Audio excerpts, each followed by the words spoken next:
Quando abrimos o Antigo Testamento, uma inquietação surge quase de imediato. Por que o perdão de Deus sempre parece passar pela morte? Altares, animais sacrificados, sangue derramado. A narrativa bíblica é atravessada por cenas que, à primeira vista, soam duras e desconfortáveis. Ceides e Amor, e a própria Escritura afirma isso repetidamente.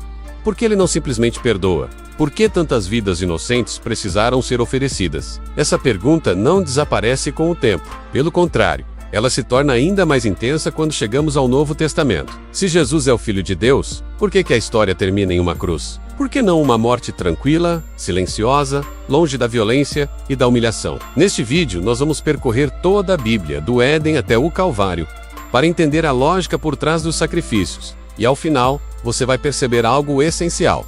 Deus nunca foi movido por sede de sangue. O que está em jogo aqui é algo muito mais profundo e infinitamente mais belo do que muitos imaginam. Para compreender essa questão, precisamos voltar ao início. Logo após a queda, Deus havia sido claro com Adão e Eva. Ao comerem do fruto da árvore do conhecimento do bem e do mal, a consequência seria a morte. No entanto, quando o pecado acontece, eles não caem mortos imediatamente. Ainda assim, algo realmente morre naquele dia. A morte entra na experiência humana. A comunhão com Deus é quebrada. O acesso à árvore da vida é perdido. A humanidade passa a caminhar, a partir daquele momento, em direção ao fim. É nesse cenário que surge uma frase curta, quase silenciosa, mas carregada de significado. Deus faz vestes de pele para Adão e Eva e os cobre. Para que houvesse pele, houve morte. E essa morte não nasce da violência humana, mas da provisão divina. Ali, logo no começo da história, nasce um princípio que atravessa toda a Escritura. Uma vida sendo entregue para que outra seja poupada. O inocente cobrindo a vergonha do culpado, vida paila vida. Isso acontece porque o pecado não é apenas um erro de conduta ou uma falha moral. Ele é rebelião contra o Criador. E quando essa ruptura acontece, a consequência inevitável é a morte. Mais adiante, esse princípio se torna explícito na lei. Em Levítico, Deus afirma que a vida da carne está no sangue e que esse sangue foi dado no altar para fazer expiação. Esse texto não descreve um ritual vazio. Ele revela uma lógica profunda. O sangue não possui poder mágico. Ele representa a vida, e a expiação sempre envolve vida, sendo oferecida no lugar de outra vida. A própria ideia de expiar carrega o sentido de cobrir, proteger, responder por uma ofensa. O que é coberto não deixa de ser grave, mas deixa de produzir morte imediata no encontro com um Deus santo. Não porque Deus seja cruel, mas porque ele é justo. Quando um israelita se aproximava do altar trazendo um animal, aquele momento não era mecânico nem distante, era profundamente pessoal. Ao colocar as mãos sobre a cabeça da vítima e ver o sangue escorrer, o adorador estava confessando sem palavras: se não houvesse um substituto, eu não poderia estar aqui. Aquela vida estava sendo entregue para lidar com a realidade da morte que o pecado havia trazido sobre ele. Por isso, o animal precisava ser sem defeito. Um sacrifício imperfeito não poderia representar alguém tentando se aproximar de um Deus absolutamente santo. A vítima precisava ser inocente, não porque removesse a culpa moral do pecador, mas porque apontava para a única possibilidade real de substituição verdadeira,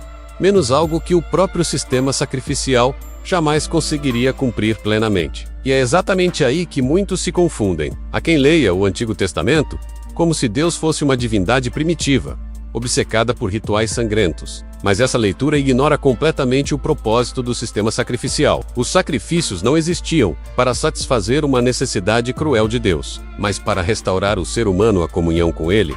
A pergunta central nunca foi se Deus precisava de sangue. A pergunta sempre foi: o ser humano pode se aproximar de um Deus santo sem lidar com o problema do pecado? A resposta bíblica é clara: não pode. Existe ainda um detalhe essencial, muitas vezes esquecido. A maioria dos sacrifícios descritos na lei não tratava de pecados morais cometidos de forma deliberada e consciente. Não havia sacrifício para idolatria persistente, homicídio premeditado ou rebelião aberta.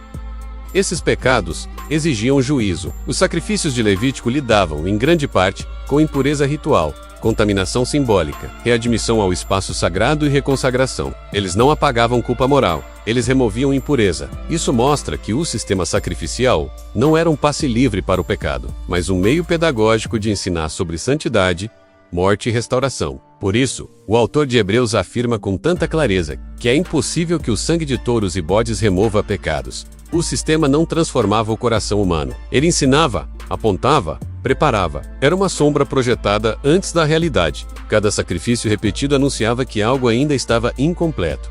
O altar preparava o caminho para a cruz. O sistema antigo tinha limites evidentes. Precisava ser repetido continuamente. Não removia o pecado de forma definitiva e não curava a raiz do problema humano. Como Hebreus explica a lei, era apenas uma sombra das coisas boas que viriam, não a realidade em si. Quando Jesus entra em cena, ele não acrescenta mais um sacrifício à lista. Ele encerra o sistema. Ele entra no Santo dos Santos não com sangue de animais, mas com o próprio sangue, obtendo redenção eterna. Seu sacrifício é suficiente porque ele viveu sem pecado, entregou-se voluntariamente, e sendo verdadeiro Deus e verdadeiro homem, representou plenamente ambas as partes. Aquilo que o sistema antigo apenas cobria temporariamente, Cristo removeu de forma definitiva. E aqui surge outra pergunta inevitável.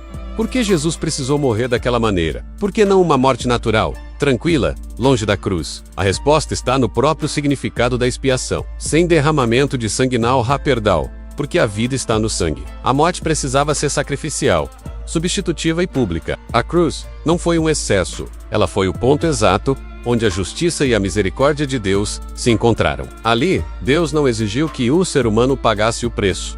Ele mesmo providenciou o sacrifício. No Éden, o inocente morreu para cobrir a vergonha. Ao longo do Antigo Testamento, milhares de sacrifícios apontaram para algo maior. Na cruz, o Cordeiro de Deus derramou o próprio sangue para tirar o pecado do mundo. Isso revela que Deus nunca teve prazer na morte, mas sempre esteve comprometido com a vida. A cruz não é um símbolo de crueldade divina, mas a maior prova de amor da história.